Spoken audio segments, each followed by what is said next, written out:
इस माह मुबारक का अदब व एहतराम करें और शरीयत की पाबंदी करें। और मकसद ये होता है, यानी रमजान मुबारक का ये जो महीना अल्लाह ने अता फरमाया, उसका मकसद क्या है? क्या सिर्फ खाने पीने से रुक जाना यही मकसद है? आप रमजान मुबारक में देखेंगे कि रोजा रखना है तो रात में क्या करेंगे? बोले कि क्रिकेट खेलेंगे। हाँ, रात में क्रिकेट खेलेंगे। क्या करेंगे? बोले कि कैरम बोर्ड खेलेंगे। क्या करेंगे?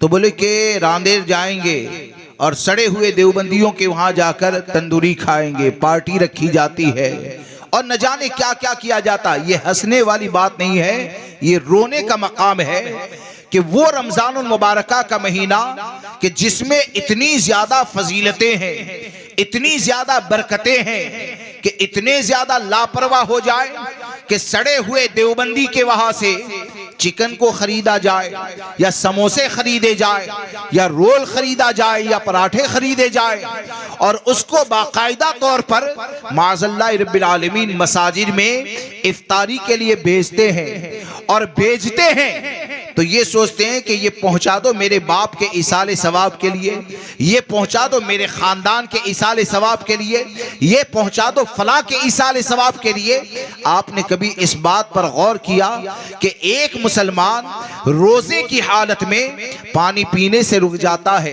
रोजे की हालत में खाने से रुक जाता है, पूरा साल उसके लिए जो खाना जायज है, हलाल है, गुरूब आफताब के बाद जो खाना उसके लिए जायज है, हलाल है, सुबह सादिक से पहले जो खाना उसके लिए जायज और हलाल है, जब एक बंदे मोमिन उन जायज चीजों से रोजे की हालत में रब की रजा के लिए रुक जाता है, तो अगर इफ्तारी में देवबंदी के ज़बह किए हुए गोश्त का इंतजाम किया जाए और वहां पर उस गोश्त को रखा जाता है, तो आप जरा सोचें कि उसका अंजाम क्या हो सकता है कि वो इफ्तारी करेगा तो हराम चीज को अपने पेट में दाखिल करेगा, वो इफ्तारी करेगा तो हराम खाना खाएगा।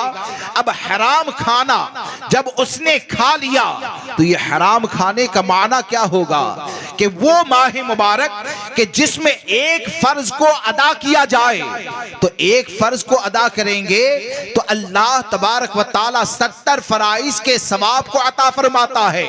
लेकिन तूने जो लुकमा पहुंचाया है, तूने जो देवबंदी का गोश्त पहुंचाया है, तूने जो देवबंदी का कीमा या पराठा पहुंचाया है, तो उसका हाल और मामला ये होता है कि तेरा एक लुकमा कहीं ऐसा ना हो कि उसको फराइज की हिफाजत से महरूम कर दे, तेरा एक लुकमा ऐसा ना हो कि उसकी इबादतों को कहीं रद्द न कर दिया जाए। उसकी वजह और सबब यह है कि जब आदमी हराम खाएगा और हराम गिज़ा को अपने पेट के अंदर जगा देगा तो हराम की नहूसत का हाल ये होता है कि हराम गिज़ा की बुनियाद पर इबादतों को बर्बाद कर दिया जाता है। हज़रत अब्दुल्ला इब्न उमर रज़ी अल्लाह ताला अन्हुमा कि आपने इरशाद फरमाया कि कोई बंदा इतने ज्यादा रोजे रखे कि रोजा रखने की वजह से वो बाल से ज्यादा बारीक हो जाए और इतने ज्यादा कयाम करे, नमाज पढ़े कि वो कयाम करते करते कमर से टेढ़ा हो जाए, लेकिन आप फरमाते हैं वो अगर हराम खाने वाला है तो अल्लाह तबारक व ताला उसके रोज़ों को और नमाजों को कबूल नहीं फरमाता। और ये कि आप अगर देवबंदी वहाबी का ज़बीहा या ये कि वो जिस तेल के अंदर देवबंदी का गोश्त तलता है ना, ये भी तो देखा जाए ना, आज के वक्त में एहतियात बहुत जरूरी है। सुन्नी के घर पर अगर कोई खा ले तो उसे हम हराम खोर नहीं कहते हैं, बगैर सबूत के हम किसी को हराम खाने वाला नहीं कहते हैं। अलबत्ता ये कहते हैं कि जब लोगों ने असबाब सित्ता के नाम पर इतनी ज्यादा आसानियां पैदा कर ली तो कम से कम हालात को देखते हुए हराम से बचाने के लिए कुछ सख्तियां भी तो करनी चाहिए ना। हराम से बचाने के लिए कुछ सख्तियां भी तो करनी चाहिए कि हराम अगर खा लिया तो हराम का अपना एक असर होता है, हलाल का अपना एक असर होता है। एक मिसाल मैं आपको देता हूं कि मिसाल के तौर पर एक बच्चा ऐसा है जो शहद को पहचानता नहीं, जहर को भी पहचानता नहीं, और बगैर पहचाने अगर उस बच्चे ने शहद खाया तो फायदा होगा कि नहीं? रे बोलिए, मेरी बात नहीं समझे। शहद खाया तो फायदा होगा ना, और बगैर पहचाने अगर जहर को खाया तो नुकसान होगा ना। तो इसी तरह हलाल और हराम गिज़ा का मामला होता है कि हलाल का अपने अंदर एक असर होता है कि जो गिज़ा हलाल होती है तो उसको अगर खाने की आदत बनाई जाए ना, तो नसीहत सुनते हैं तो दिल नसीहत भी कबूल कर लेता है। हलाल की बरकतें ये होती हैं कि हुक्म शरा को सुनने के बाद उसका दिल बीमार नहीं होता है, बल्कि वो जल्दी से हुक्म शरा को दिल से लगाने के लिए तैयार हो जाता है। हलाल की बरकत, उसका असर ये होता है कि हलाल अगर खाता है तो उसके कदम ये जायज जगहों की तरफ जाते हैं। लेकिन अगर हराम खाने लगे और हराम को अपने पेट के अंदर जगा देता है तो हराम खोरी की आदत ये होती है कि वो ये सोचता है कि मैं तो इतनी ज्यादा नसीहतें सुनता हूं, मेरे दिल पर असर क्यों नहीं होता है। वो ये सोचता है कि मेरे कदम मस्जिद की तरफ क्यों नहीं जाते हैं। वो ये सोचता है कि मैं रमजानुल मुबारका का अदब क्यों नहीं कर पाता हूं। तो यकीन जाने कि जहां पर दिल नेकियों की तरफ माइल नहीं होता है, जहां पर दिल शरीयत के अहकाम को कबूल नहीं करता है, तो उसमें बहुत हद तक हराम गिज़ा का असर हुआ करता है।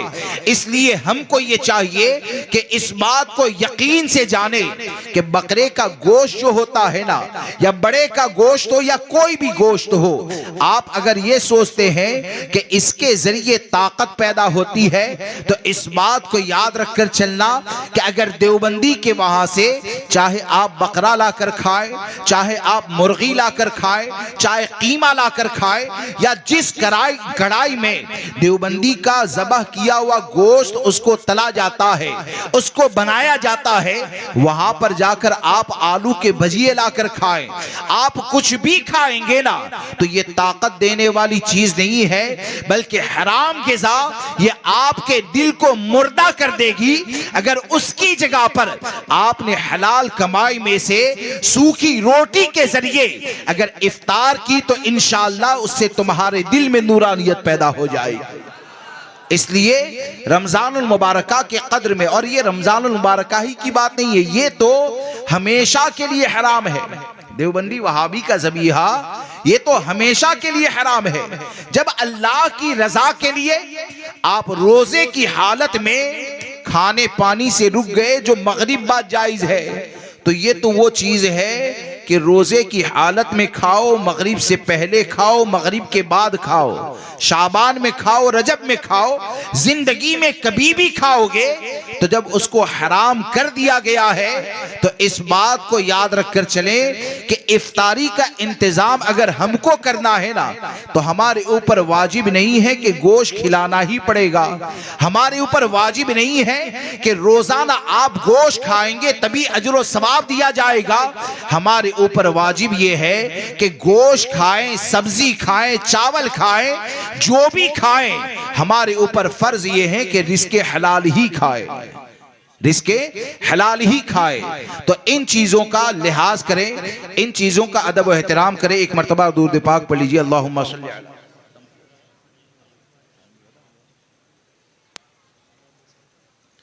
एक आखिरी बात आपको अर्ज कर दूं, रोजा जो रखा जाता है, रोजा रखने का मकसद क्या होता है? ये महीने को हमदर्दी का महीना भी करार दिया गया, यानी गरीबों के साथ मोहब्बत करना, उनका ख्याल रखना, गरीबों के साथ मोहब्बत करना, उनका ख्याल रखना।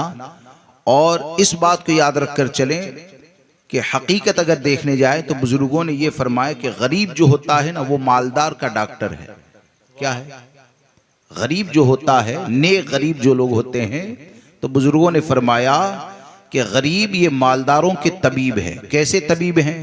कि हमको क्या फरमाया गया, हमको ये तालीम दी ना कि बीमार हो जाओ तो अपना इलाज सदक़े के जरिए करो। किसके जरिए करो? सदक़े के जरिए करो। तो सदक़े के जरिए आपने इलाज किया तो सदका लेगा कौन? गरीब लेगा ना। तो गरीब ने सदका लिया, तुम्हारी बीमारी दूर हुई। तो गरीब कौन हुआ? मालदार का डॉक्टर हुआ। कौन हुआ? तबीब हुआ। यहां तक बुजुर्गों ने फरमाया कि गरीब जो होता है ना, वो मालदारों के माल का मुहाफिज होता है, मालदारों के माल की हिफाजत करता है। बुजुर्गों ने फरमाया कि मालदार के पास जो माल रखा हुआ है ना, तो गरीब उसके माल का मुहाफिज होता है। क्यों मुहाफिज होता है? कि जब वो ज़कात निकाले तो ज़कात मालदार को तो देगा नहीं, गरीब को देगा। जब वो सदका निकालेगा तो जब उसकी ज़कात को, उसके सदका को रब तबारक व ताला की बारगाह में कबूल कर लिया जाता है तो उसका माल बर्बादी से महफूज हो जाता है। तो ये किसके जरिए हुआ? ये भी गरीब के जरिए हुआ। यहां तक बुजुर्गों ने फरमाया कि गरीब ये मालदार का कासिद है, गरीब ये मालदार का कासिद है। कासिद कैसे? यानी कोई ये चाहता है कि मेरे वालिद को सवाब पहुंचे, या सुन्नी रिश्तेदार में जो अईज़ व अक़रबा है उनको ईसाल सवाब करना चाहता है, तो कैसे कासिद होगा? कि किसी गरीब आदमी को आपने पैसा दिया और पैसा जैसे आप देंगे उसने कबूल कर लिया, तो उसका माल कबूल करना ये तुम्हारे रिश्तेदार में की कब्र में अजर व सवाब का जरिया है। तो ये सवाब किसके जरिए पहुंचा? तो कासिद कौन हुआ? ये गरीबों की जमात हुई। तो इस माह मुबारक में इसका भी ख्याल रखें, और गरीब इस चीज का ख्याल जरूर रखें कि अपने आप को हाथ फैलाने से हमेशा बचाए रखिए, ये लाजिम है। हाँ, ऐसे नहीं आज जो मांगते हैं ना 15 लाख रुपए पास में, और हकीकत ये है कि ये ऐसे करोगे ना, ये मांगने में होता ये है कि फकीरी और गुर्बत का दरवाजा खोल दिया जाता है। मांगने में फकीरी और गुर्बत का दरवाजा खोल दिया जाता है। ज़कात के हकदार होना और है, और ये कहना कि मुझे ज़कात दो ये और है। ज़कात के हकदार होना, ज़कात का हकदार तो वो भी होता है ना, मिसाल के तौर पर मेरा 20,000 रुपये का खर्च है, एक महीने में वो खर्च हो जाते हैं।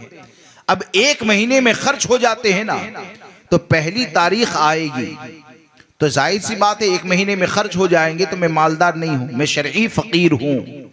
लेकिन जब मुझे पता है कि मेरे महीने का खर्च तो इससे चल ही जाता है, तो सवाल करना ये मेरे लिए जायज?